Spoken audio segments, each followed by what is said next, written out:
سارے کافر اکٹھے ہو کے آ گئے تھے، حضور کے گھر کا گھیرا ڈال لیا تھا کہ آج چھوڑیں گے نہیں، لیکن حضور ان کے سروں میں خاک ڈالتے گزر گئے۔ حفاظت اللہ نے اپنے محبوب کی ہے۔ بلکہ حضرت علی المرتضیٰ کو بستر پہ لٹایا، علی میرے بستر پہ سو جاؤ، امانتیں دے کے تم بھی صبح آ جانا۔ حضرت علی بھی سو گئے، حضور کی حفاظت تو ہے ہی ہے، حضرت علی بھی سو گئے۔ جب صبح اٹھے تو انہوں نے دیکھا یہ تو علی المرتضیٰ ہے۔ اللہ اکبر، بڑے پریشان ہوئے کہ حضور کدھر گئے۔ اچھا، کسی نے حضرت علی سے پوچھا کہ تمہیں کیسے نیند آ گئی؟ ننگی تلواریں لیے وہ گھر کے ارد گرد تھے اور آپ چادر اوڑے سوئے تھے حضور کے مغالطے میں، وہ آپ کو بھی تو نقصان پہنچا سکتے تھے۔ تو حضرت علی نے کہا، حضور نے کہا تھا علی میرے بستر پہ سو جاؤ، صبح اٹھنا، امانتیں دینا اور مدینے آ جانا۔ مجھے یقین تھا سوؤں گا بھی، صبح اٹھوں گا بھی، امانتیں بھی دوں گا، مدینے بھی پہنچوں گا، اس لیے کہ حضور نے فرمایا ہے۔ جب حضور نے فرما دیا ہے تو پھر ہو کے رہے گا۔ جب حضور ہجرت کرتے ہوئے جا رہے تھے نا، 100 سرخ اونٹ حضور کی گرفتاری کے لیے نام رکھا ہوا تھا۔ سراقہ بن مالک یہ حضور کو گرفتار کرنے کے لیے آگے بڑھا اور اس کی لالچ یہ تھی کہ اتنا بڑا انعام ہے، مجھے مل جائے گا، لیکن اس کی سواری گھٹنوں تک دنس جاتی ہے، معذرت کرتا ہے، پھر ارادہ بدلتا ہے، پھر یہی ہوتا ہے۔ تیسری مرتبہ بھی جب ایسا ہوا تو سمجھ گیا کہ یہ تو میرے بس کا روگ نہیں ہے۔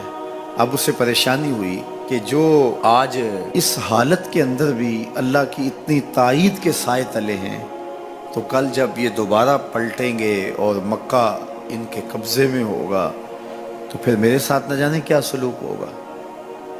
تو کہا کہ حضور مجھے امان لکھ دیجئے۔ تو حضور نے کیا فرمایا، سراقہ تو مجھے گرفتار کرنا چاہ رہا ہے، میں تیرے ہاتھ میں کسریٰ کے کنگن دیکھ رہا، میں تیرے ہاتھ میں کسریٰ کے، اس وقت کی سپر طاقت تھی کسریٰ، تو فرمایا میں تیرے ہاتھوں میں کسریٰ کے کنگن دیکھ رہا۔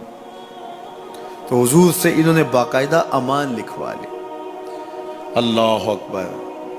حضرت عمر کا زمانہ ہے، ایک جنگ میں حضرت سراقہ بن مالک بھی تھے، تو کافر قلعہ بند ہو گئے، اور یہ جب ان کے اوپر حملہ آور ہوتے ہیں تو وہ اندر سے پتھر پھینکتے ہیں، فصیل عبور نہیں کی جاتی۔ تو سراقہ بن مالک کہنے لگے کہ مجھے آپ منجنیق میں ڈال کر کے ان کے قلعے کے اندر پھینک دو اور میں اندر سے جا کے دروازہ کھول دوں گا، تو پھر تم آ جانا۔ تو لوگوں نے کہا سراقہ کیا بول رہے ہو؟ وہ بڑی غلیل کی طرح منجنیق ہوتی ہے، کہا اس میں ڈال کے تجھے پھینکیں گے، جب تو گرے گا تیری ہڈیاں باقی نہیں بچیں گی، پھر وہ تلواریں لیے کھڑے ہیں تجھے زندہ چھوڑیں گے۔ تو حضرت سراقہ نے کہا مجھے کچھ نہیں ہوگا، اس لیے کہ حضور نے کہا تھا تیرے ہاتھوں میں کسریٰ کے کنگن دیکھ رہا ہوں، ابھی تک کنگن نہیں آئے، جب تک کنگن نہیں آتے موت آ ہی نہیں سکتی ہے۔ یہ یقین تھا ان کا، یہ اذعان تھا ان کا۔ تو حضور کی حفاظت اللہ نے اپنے ذمہ کرم پہ لی ہے۔ سوال یہ ہے کہ باقی بھی اللہ کے سچے نبی ہیں، ان کی حفاظت اللہ نے اپنے ذمہ کرم پہ کیوں نہیں لی، اور حضور کی حفاظت اپنے ذمہ کرم پہ کیوں لی؟ باقی بھی کتابیں اللہ کی سچی منزل من اللہ کتابیں ہیں، ان میں تحریف راپ آ گئی، لیکن قرآن مجید کی حفاظت اللہ نے اپنے ذمہ کرم پہ لی۔ کیوں؟ تو اس کا جواب یہ ہے کہ اگر کوئی نبی شہید ہو جاتا ہے تو نیا نبی آنے والا ہے، اس کی جگہ کو پر کر دے گا۔ اگر کسی کتاب میں تحریف راپ آ جاتی ہے تو کوئی بات نہیں، نئی کتاب نازل ہونے والی ہے۔ حضور کی حفاظت اس لیے کی کہ اگر حضور بھی شہید کر دیے جاتے ہیں تو پھر حضور کے بعد تو کوئی نبی آنے والا نہیں ہے، اور کتاب اللہ کے اندر اگر تحریف کر دی جاتی ہے فَبِأَيِّ حَدِيثٍ بَعْدَهُ يُؤْمِنُونَ، تو قرآن کے بعد تو کوئی اور نسخہ نور نازل ہی نہیں ہونے والا، تو لوگ ہدایت، روشنی اور اجالا کہاں سے لیں گے؟ اس لیے اس کتاب کو بھی باقی رکھا گیا اور مصطفیٰ کی بھی حفاظت فرمائی گئی۔ حضور کے آنے کے بعد اتمام دین ہو گیا. انا خاتم النبیین لا نبی بعدی، میں آخری نبی ہوں، میرے بعد کوئی نبی نہیں ہوگا. اور میں نے عرض کیا 100 آیات قرآنیہ، 210 احادیث اور صحابہ، تابعین، ائمہ اور بزرگوں کے ہزارہ اقوال اس میں موجود ہیں. سبحان الذی اسری بعبدہ، جس نے اپنے بندے کو سیر کرائی، من المسجد الحرام الی المسجد الاقصی، اللہ اکبر، مسجد حرام سے مسجد اقصی تک. مسجد حرام سے اس سفر کا آغاز ہوا ہے. ام ہانی کے گھر میں حضور استراحت کر رہے تھے، دروازہ اندر سے بند کیا ہوا تھا، اور جبریل امین کو حکم ہوتا ہے میرے محبوب کو سر عرش لے کے آؤ. تو جبریل حاضر خدمت ہوئے تو دروازہ بند پایا، عرض گزار ہوئے مالک کیا کروں؟ کہا کہ تو نے دروازے کو دستک نہیں دینے کہ میرا محبوب تیرے لیے اٹھ کے دروازہ کھولے. اللہ اکبر.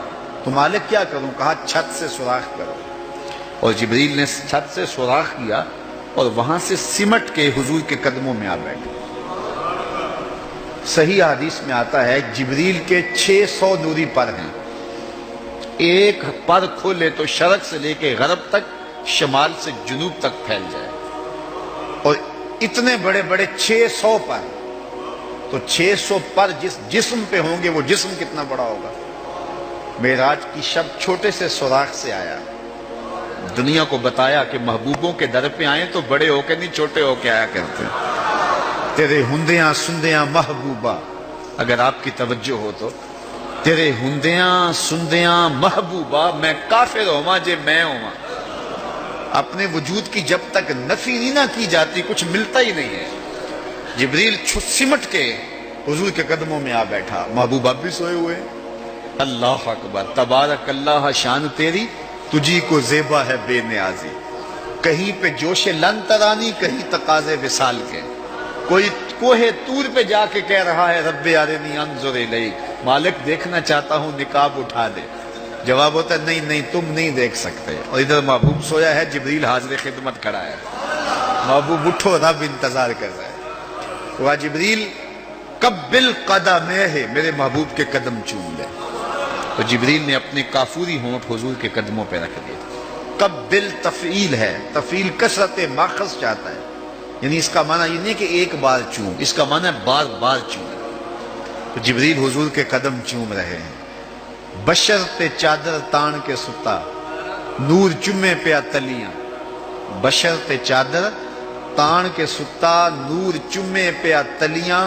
جس دی خاطر سجیاں ہویاں نے عرش بری دیاں گلیاں. بشر تے اگے وددا ہی جاوے، نوری رہ گیا تھلے.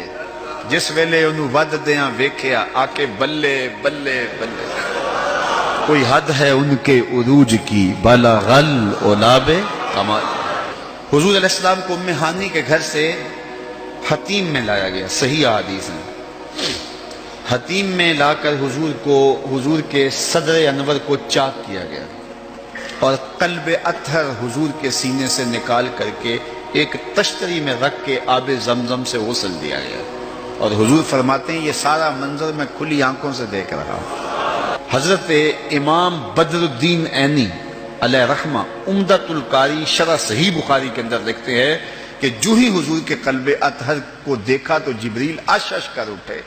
انہوں نے لفظ کیا کہے، قلب وقیع فیہ عینان تبصران و اذنان تسمعان.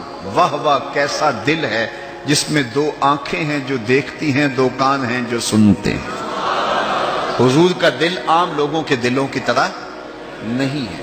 اعلیٰ حضرت نے جو قصیدہ سلامیہ لکھا ہے، جو عموماً مساجد میں نماز جمعہ کے بعد پڑھا جاتا ہے، تو اس میں آپ نے ایک تو حضور کے معجزات کا ذکر کیا ہے، اور دوسرا اس قصیدہ سلامیہ میں حضور کے ایک ایک عضو بدن پہ سلام پڑھا ہے.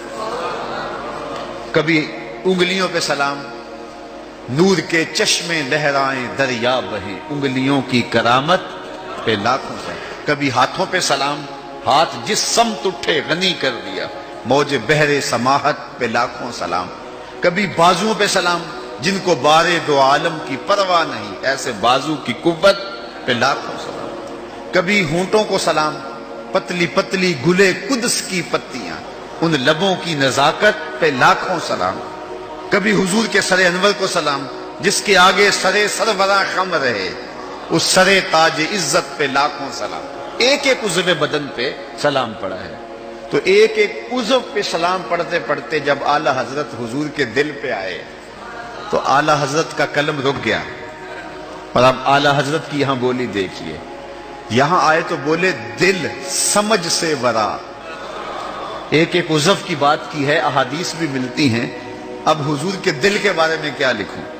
اعلی حضرت بولے دل سمجھ سے ورا، مگر یوں کہوں غنچائے راز وحدت پہ لاکھوں سلام۔ یہ اللہ کے رازوں کا امین ہے حضور کا قلب اطہر۔ اللہ اکبر، کائنات کی سب سے بڑی حقیقت حضور کا قلب اطہر، وہ دل جس میں خدا کے جلوے سموئے ہوئے۔ اللہ اکبر۔ حضور فرمایا تنام عینایا ولا ینام قلبی، لوگوں سنو، میری آنکھیں سوتی ہیں، میرا دل نہیں سوتا۔